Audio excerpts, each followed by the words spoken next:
Date है आज 3 मार्च 2022। ये सब टॉपिक डिस्कस करेंगे इस क्लास में। फर्स्ट टॉपिक है इंटरनेशनल इंटेलेक्चुअल प्रॉपर्टी इंडेक्स 2022। ये प्रीलिम्स और जीएस पेपर 3 के लिए इम्पोर्टेंट है। रिसेंटली ये रिलीज की गई, जिसमें इंडिया का जो स्कोर है वो इम्प्रूव हुआ लास्ट ईयर की अपेक्षा। लास्ट ईयर 38.4% था और इस साल 38.6% स्कोर हासिल किया है इंडिया ने इस इंडेक्स में। जो इंटरनेशनल इंटेलेक्चुअल प्रॉपर्टी इंडेक्स है, इसमें 43rd रैंक आई है इंडिया की 55 कंट्रीज़ में से। इस इंडेक्स को जारी कौन करता है, पब्लिश कौन करता है? एनुअल रिपोर्ट है, ये हर साल निकाली जाती है। यूएस की एक एजेंसी है, अमेरिका की यूएस चैम्बर्स ऑफ कॉमर्स, ये इसको पब्लिश करती है। सबसे टॉप पे इसमें अमेरिका ही रहा है, यूएस 95.4% स्कोर हासिल किया है। इसका मतलब ये सबसे ज़्यादा इनोवेशन, रिसर्च या इंटेलेक्चुअल प्रॉपर्टी राइट्स हैं वो यूएस के पास हैं। यानी कि सबसे ज़्यादा रिसर्च, आविष्कार, डिस्कवरी कहाँ पे होती है? अमेरिका पे, इस इंडेक्स के हिसाब से। नेक्स्ट टॉपिक है what are participatory notes. Prelims और जीएस पेपर 3 इकोनॉमिक्स के लिए इंपॉर्टेंट है। पी नोट्स भी बोलते हैं इसको शॉर्टकट में, पी नोट्स या पार्टिसिपेटरी नोट्स। क्या होते हैं ये एक, मान लो ये कागज़ है भाई साहब, इसको इशू किया जाता है किसके द्वारा? एफआईआई के द्वारा, फॉरेन इंस्टीट्यूशनल इन्वेस्टर। ये क्या होते हैं एफआईआई? देखो हमारे इंडिया में बाहर से, इसके नाम में लिखा है फॉरेन, फॉरेन का मतलब विदेश। अगर बाहर से कोई हमारे यहाँ पे इन्वेस्ट करे, निवेश करे, तो उसको बोलते हैं फॉरेन इन्वेस्टमेंट आई है। दो तरीके की होती है, एक तो फॉरेन इंस्टीट्यूशनल इन्वेस्टमेंट और एक होती है FDI, foreign direct investment. FII को एफपीआई भी बोलते हैं, फॉरेन पोर्टफोलियो इन्वेस्टमेंट। देखो अगर हमारे इंडिया में किसी ने कंपनी खोल रखी है, मान लो ये कोई कंपनी है ए आदमी की, इस कंपनी में उसने 10,000 करोड़ रुपए लगा रखे हैं, 10,000 करोड़ रुपए लगा रखे हैं इस कंपनी में। अब कोई बाहर से बंदा आए, वो कहे कि भाई साहब मैं आपकी कंपनी में भागीदारी करना चाहता हूँ, शेयर करना चाहता हूँ। अब वो क्या करेगा, ये कहेगा ठीक है करना चाहते तो आप मान लो कुछ, मुझे जितना मेरा कंपनी बनाने में पैसा लगा था 10,000 करोड़ रुपए की लागत आई थी, आप जितना पैसा दोगे उतने % का लाभ आपको मिलेगा। मान लो इसने 1,000 करोड़ रुपए दे दिए, कोई बाहर से बी बंदा आया, मान लो अमेरिका से आया बी बंदा, इसने 1,000 करोड़ रुपए दे दिए ए को। अब इसकी हिस्सेदारी होगी। अब 10,000 करोड़ का 1,000 करोड़ कितने % है? 10%। 10% हो गया ना, 10,000 का 1,000 10% हो गया। अब इसने 10% शेयर खरीदा इसका, ये बोलेंगे 10% शेयर खरीदा इसका, इस कंपनी का ए का, बी ने खरीदा ए कंपनी का 10% का शेयर। अब कंपनी को, जो ये कंपनी थी ए आदमी की, जितना इसको लाभ होगा, मान लो इसे 100 रुपये का लाभ हुआ, तो 100 रुपये का 10% बी आदमी को भी जाएगा, क्योंकि इसने भी अपने पैसे लगा रखे हैं इसमें, 10% लगा रखे हैं, तो 100 का 10% जाएगा इसका, 100 का 10% 10 रुपये हो जाएगा। अगर इसे मान लो 1,000 रुपये फ़ायदा हुआ इस कंपनी को, तो 10% जाएगा, 1,000 का 10% 100 रुपये हो गया। तो इस हिसाब से आएगा। यानी कि फॉरेन कंपनी अगर अप टू 10% शेयर होल्डिंग खरीदे हमारे इंडिया में आके, तो उसे बोलेंगे एफआईआई या एफपीआई, फॉरेन इंस्टीट्यूशनल इन्वेस्टर या फॉरेन पोर्टफोलियो इन्वेस्टर। अगर वो 10% से ज़्यादा हिस्सेदारी खरीदें, शेयर होल्डिंग 10% से ज़्यादा, कितना भी 11%, 12, 13, 14, कितना भी, तो उसे बोलेंगे एफडीआई, फॉरेन डायरेक्ट इन्वेस्टमेंट। समझ गए? अब होता क्या है देखो, चाहे एफपीआई हो या एफआईआई, एक ही बात है, या फिर एफडीआई हो, ये जब हमारे इंडिया में आते हैं इन्वेस्टमेंट करने के लिए, तो सेबी के पास ये रजिस्टर करते हैं, इन्हें रजिस्ट्रेशन कराना पड़ता है। सेबी क्या है? Security exchange board of India, statutory body है भाई साहब। 1992 में एक्ट बना के इसको सांविधिक संस्था, स्टैट्यूटरी बॉडी बनाया गया था हमारे इंडिया में। और ये काम क्या करती है? रेगुलेटर का रूल्स, नियम, रेगुलेशन बनाती है। किसके लिए? स्टॉक एक्सचेंज मार्केट के लिए। जो स्टॉक मार्केट है जहाँ पे शेयर और बॉन्ड वगैरह खरीदे और बेचे जाते हैं, उनके लिए रूल्स रेगुलेशन बनाती है। तो जब भी कोई बाहर से कंपनी आएगी या जो इंडियन कंपनी होती हैं, सब जो स्टॉक एक्सचेंज में अपने शेयर वगैरह को लिस्टिंग कराती हैं, उन सब को सेबी के पास रजिस्टर कराना पड़ता है। तो इनको भी जब एफपीआई या एफआईआई, एफडीआई आएगी, इनको भी सेबी के पास रजिस्टर कराना पड़ता है। लेकिन कुछ इन्वेस्टर ऐसे होते हैं, इन्वेस्टर मतलब निवेश करने वाले, जो कंपनी का शेयर खरीदेंगे वो इन्वेस्टर, वो यहाँ पे रजिस्टर नहीं कराना चाहते सेबी के पास, बिना रजिस्टर कराए हुए वो इन्वेस्ट करना चाहते हैं। तो उस केस में वो जाते हैं FII के पास, फॉरेन इंस्टीट्यूशनल इन्वेस्टर, या FPI फॉरेन पोर्टफोलियो इन्वेस्टर के पास। वो कहेंगे भाई साहब हमें ना सेबी के पास रजिस्टर नहीं कराना, हमें इन्वेस्ट करना। लेकिन तो अब ये क्या करेंगे, ठीक है इन्वेस्ट कर लो, आप जितना इन्वेस्ट करोगे, ये एक नोट जारी कर देती है, यानी कि एक कागज़ पे लिख के दे देती है कि आपने इतने पैसे इन्वेस्ट किए, ठीक है ये ले जाओ सर्टिफिकेट। अब इसी नोट को बोलते हैं P नोट्स, पार्टिसिपेटरी नोट्स, समझ गए। तो ये पार्टिसिपेटरी नोट्स क्या हुआ, ये ओवरसीज इन्वेस्टर जो इन्वेस्ट करना चाहता है हमारी इंडियन स्टॉक मार्केट में बिना रजिस्टर किए, मार्केट रेगुलेटर के साथ बिना रजिस्टर किए, और मार्केट रेगुलेटर कौन है, सेबी, इसके पास बिना रजिस्टर किए हुए इन्वेस्ट करना चाहता है, तो ये FII ये जारी करती है उनके लिए पार्टिसिपेटरी नोट्स। तो ये क्या है पार्टिसिपेटरी नोट्स, ये एक तरह से फाइनेंशियल इंस्ट्रूमेंट है, फाइनेंशियल इंस्ट्रूमेंट, या इनको बोल सकते हैं ऑफशोर डेरिवेटिव इन्वेस्टमेंट। ऑफशोर इसलिए क्योंकि ये ओवरसीज इन्वेस्टर हैं, यानी कि ओवरसीज का मतलब हमारे इंडिया से बाहर, विदेश से आए हैं इन्वेस्ट करने के लिए। और डेरिवेटिव इंस्ट्रूमेंट इसलिए बोलते हैं क्योंकि ये किसी और चीज़ से अपनी वैल्यू ड्राइव करते हैं, ड्राइव मतलब अब किसी और चीज़ से इनकी वैल्यू फिक्स होती है। जैसे मान लो ये मैंने आपसे 1000 रुपये लिए, आज उधार लिए, आज कितनी तारीख है, 3 मार्च 2022, आज मैंने आपसे 1000 रुपये उधार लिए, और आपने बोला कि भाई साहब देखो 1000 रुपये ले रहे हो, अभी ना इसे हम फिक्स कर देते हैं गोल्ड से या सिल्वर से, चांदी से, सोने से या चांदी से फिक्स कर देते हैं कि 1000 रुपये में अभी मान लो आपका 0.5 ग्राम सोना आता है, और मैंने मान लो आपसे 1000 रुपये लिए 1 साल के लिए, 2 साल के लिए, 10 महीने के लिए, 5 दिन के लिए, 10 दिन के लिए, कितने दिन के लिए भी। अब मैंने आपसे लिए तो आपने कहा कि 1000 रुपये का इस टाइम पे 3 मार्च 2022 को 0.5 ग्राम सोना आता है। तो जब आप मुझे 1000 रुपये लौटाओगे तो जितनी वैल्यू 0.5 ग्राम सोने की उस टाइम पे होगी उतने रुपए ही मुझे आप दोगे। तो यानी कि गोल्ड से फिक्स कर दी ये वैल्यू। ये जो 1000 रुपये दिए अपनी वैल्यू कहाँ से ड्राइव कर रहे हैं, गोल्ड से, सोने से। यानी कि अगर मैं 10 साल, 1 साल, 10 महीने, 6 महीने बाद लौटाऊंगा तो जिस टाइम पे सोने की वैल्यू होगी उस टाइम पे तो उतनी ही वैल्यू मुझे देनी पड़ेगी, 0.5 ग्राम सोने की वैल्यू, क्योंकि 1000 रुपये की वैल्यू 0.5 ग्राम के बराबर है।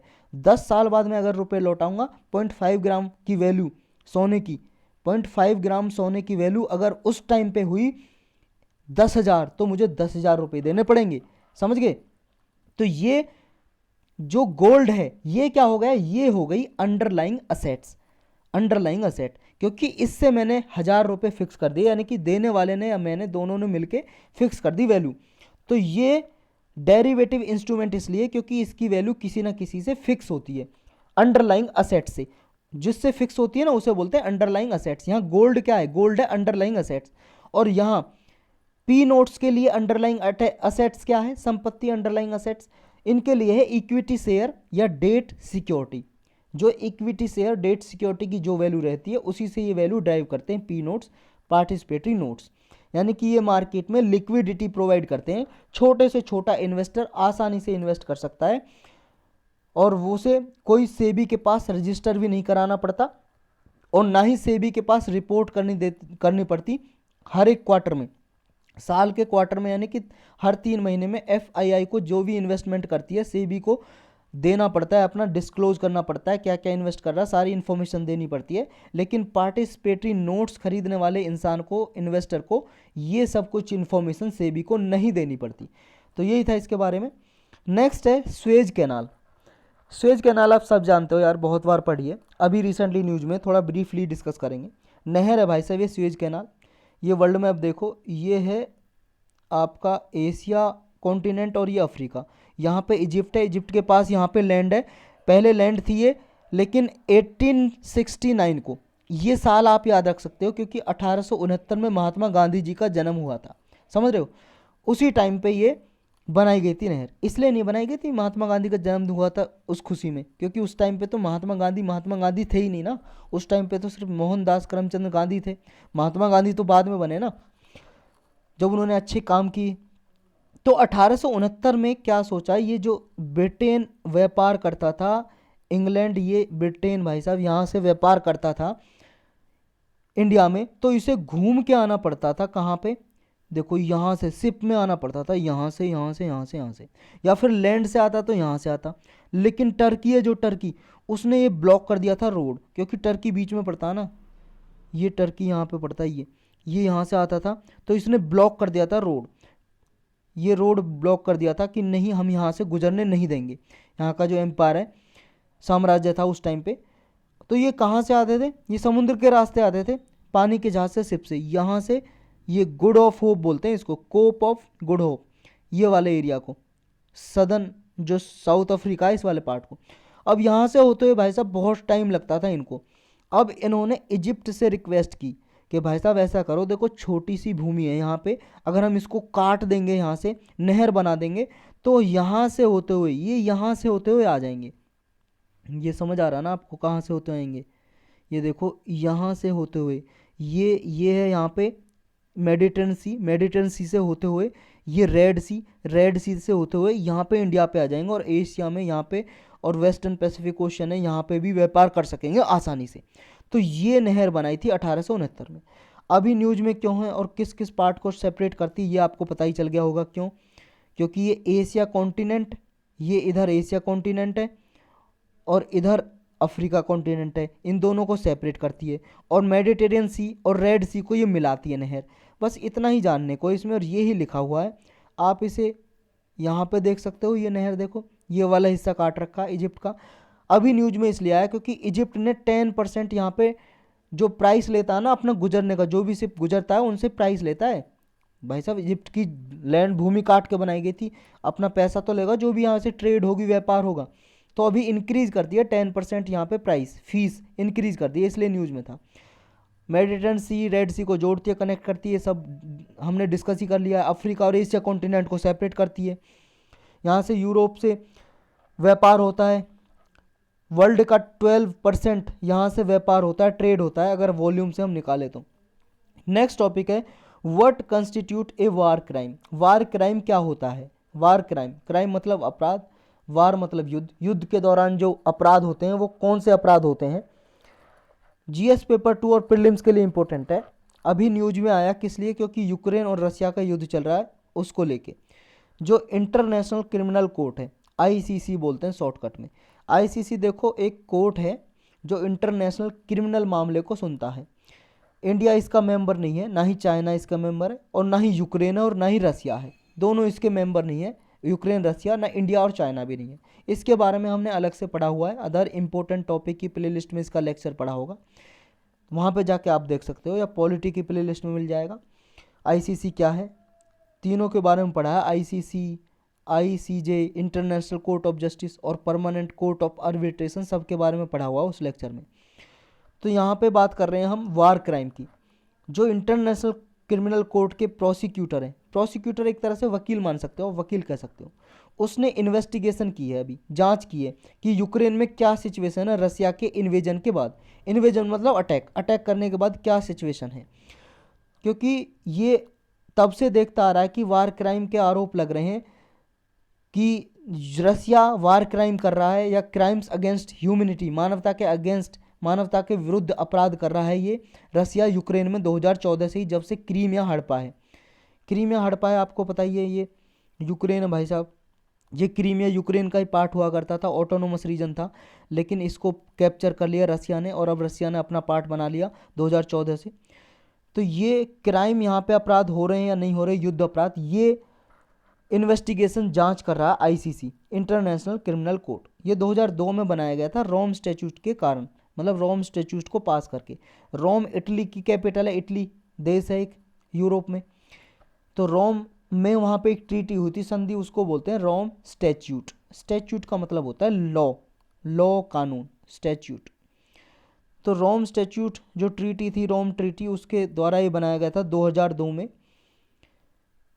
आईसीसी ने कुछ क्वेरी रिसीव किए हैं, क्वेरीज के क्राइम हो रहा है यहाँ पे ह्यूमैनिटी के अगेंस्ट। रसिया और यूक्रेन ये दोनों क्या है, इन पे लगाए गए हैं आरोप। यहाँ पे रोम जो ये स्टैट्यूट के वजह से आईसीसी बना था, इस आईसीसी ने लगाए हैं। लेकिन रसिया और यूक्रेन दोनों ही इसके सिग्नेटरीज नहीं हैं, दोनों ने ही इस रोम ट्रीटी को साइन नहीं किया था और आईसीसी के मेंबर नहीं है। तो क्या इस पे जो डिसीजन ले सकता है आईसीसी जब दोनों ही देश इसके मेंबर नहीं है? देखो बिल्कुल नहीं ले सकता। जब आईसीसी के मेंबर ही नहीं है तो इन पे जुरिस्डिक्शन आता ही नहीं है रसिया और यूक्रेन के ऊपर, इसका मतलब इनको कुछ डायरेक्शन दे ही नहीं सकता है। लेकिन आईसीसी फिर भी ये बिलीव करता है, क्योंकि यूक्रेन ने कई बार आईसीसी की गाइडलाइंस मानी है, जुरिस्डिक्शन माना है यूक्रेन का, जो भी इस कोर्ट ने मैंडेट दिया है यूक्रेन ने एक्सेप्ट किया है 2014 से, जब से क्रीमिया को अनेक्स किया है, मिला है रसिया ने, तब से 2015 में भी इसकी डायरेक्शन मानी थी, एक्सेप्ट की थी यूक्रेन ने। इसलिए इन्वेस्टिगेशन कर रहा है ये वार क्राइम का ये आईसीसी। अब रसिया ने यूक्रेन में वार क्राइम किए हैं या नहीं किए हैं? देखो 28 फरवरी को रसिया ने एक मिसाइल दागी थी यूक्रेन के खार्किव में। ये सेकंड लार्जेस्ट सिटी है, शहर है यूक्रेन का। यूक्रेन के जो प्रेसिडेंट हैं वोलोदिमीर जेलेंस्काई, इन्होंने कहा कि मिसाइल जानबूझ के टारगेट की गई हैं सिविलियंस पे। सिविलियंस का मतलब जो लोग हैं मिलिट्री के अलावा, मिलिट्री है जो मिलिट्री आर्मी, यहाँ की जो एयरफोर्स है, आर्मी है, सेना है, उसको छोड़ के जितने भी लोग हैं साधारण लोग, वो सब सिविलियंस में आते हैं। तो ऐसा बोला कि ये रसिया ने जानबूझ के सिविलियन पे ये दागी है मिसाइल और अटैक किया है, ये वार क्राइम है। तो वार क्राइम होते क्या हैं? यूनाइटेड नेशन के अकॉर्डिंग वार क्राइम को डिफाइन किया गया है इंटरनेशनल लॉ के हिसाब से। अगर कोई ये अंतर्राष्ट्रीय कानून को, इंटरनेशनल लॉ का उल्लंघन करता है और सिविलियन के खिलाफ वो क्राइम करता है। देखो अगर वार हो रहा है यूक्रेन का रसिया को, तो ये रसिया और यूक्रेन की आर्मी के बीच में होगा, आर्मी के बीच में। ये आर्मी को मारेंगे, इस सैनिकों को, लोगों को मारेंगे, लेकिन सिविलियन पे जानबूझ के, देखो गलती से अगर कोई सिविलियन मर जाए तो ठीक है, कोई बात नहीं, लेकिन जानबूझ के सिविलियन पे अटैक नहीं करना होता वार में, युद्ध में।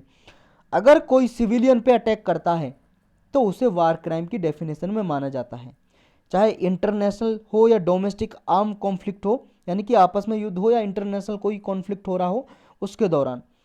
और ये देखो जीनोसाइड में भी आता है, यानी कि जीनोसाइड होता है एक साथ बहुत सारे लोगों को मार देना, मास किलिंग।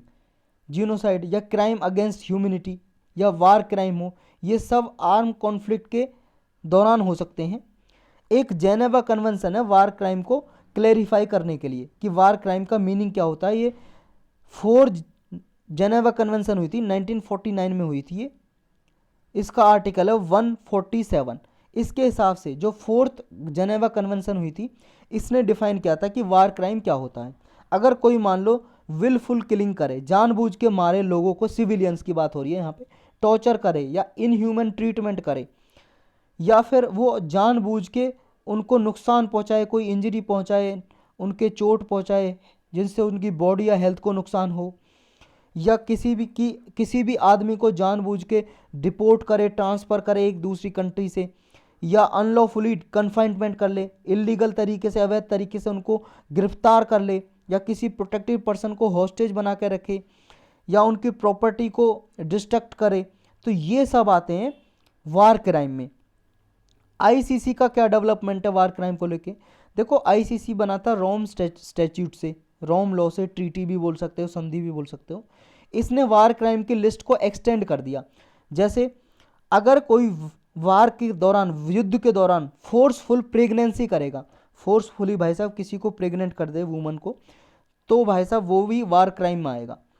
और एक प्रिंसिपल और है, ये 3 पिलर हैं ह्यूमैनिटेरियन लॉ के, मानवता के आधार पे लॉ के 3 पिलर हैं ये, प्रोपोर्शनलिटी, डिस्टिंक्शन, प्रिकॉशंस, ये प्रिंसिपल हैं।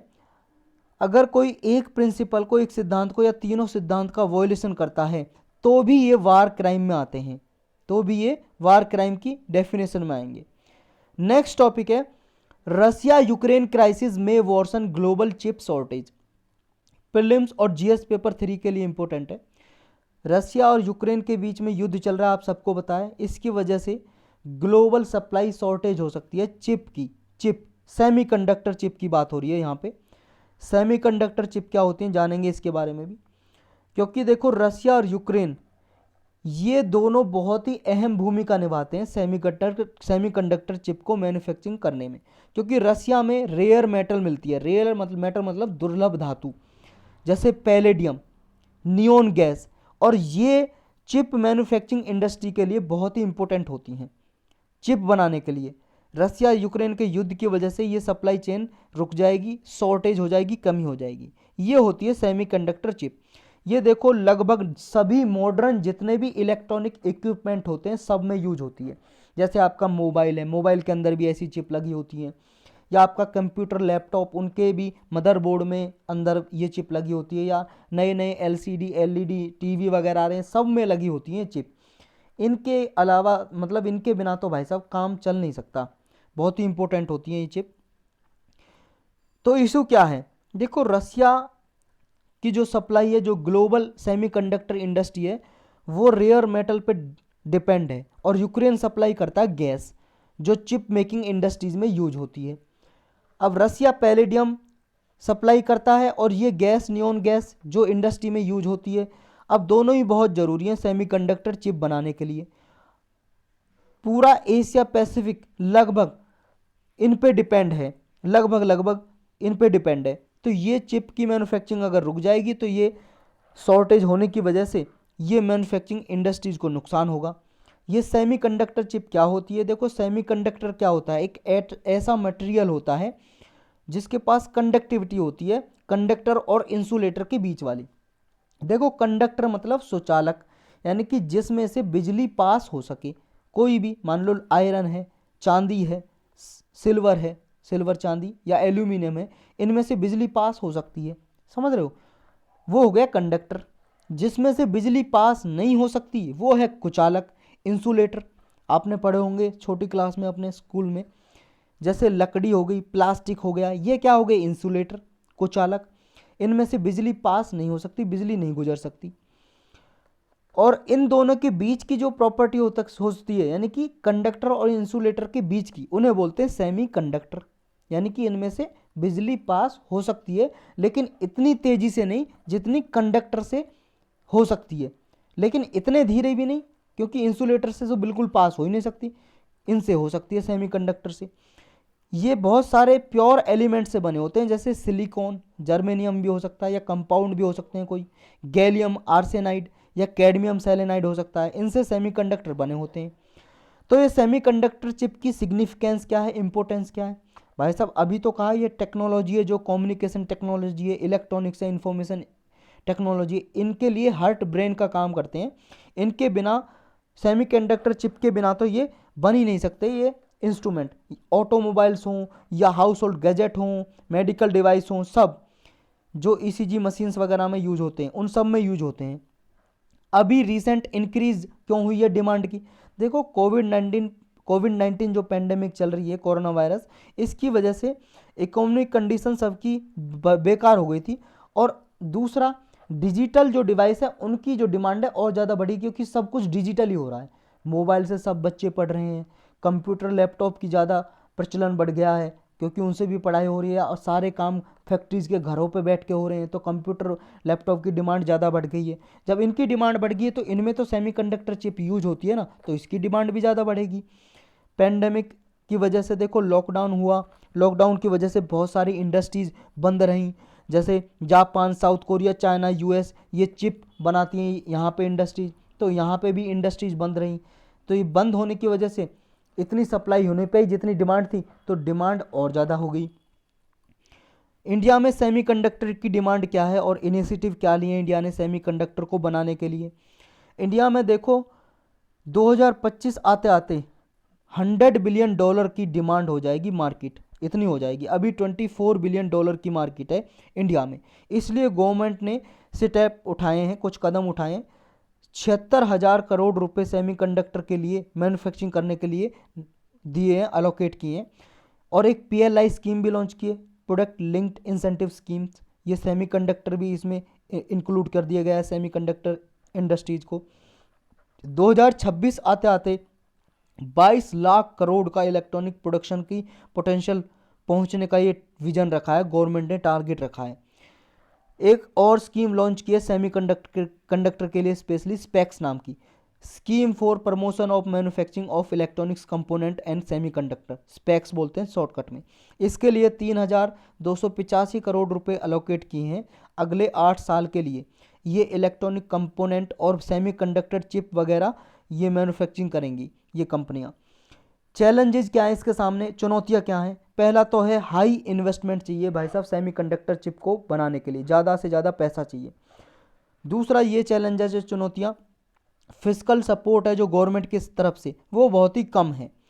फैब कैपेसिटी की कमी है। फैब कैपेसिटी मतलब एक साल में मैन्युफैक्चरिंग कैपेसिटी कितनी है कंपनी की, वो सारी कंपनीज की कम है। इनसफिशिएंट ग्रांट है पीएलआई स्कीम में भी, जो प्रोडक्ट लिंक्ड इंसेंटिव स्कीम में जो ग्रांट अनुदान दिया जाता है गवर्नमेंट के द्वारा, वो भी अपर्याप्त है, इनसफिशिएंट है।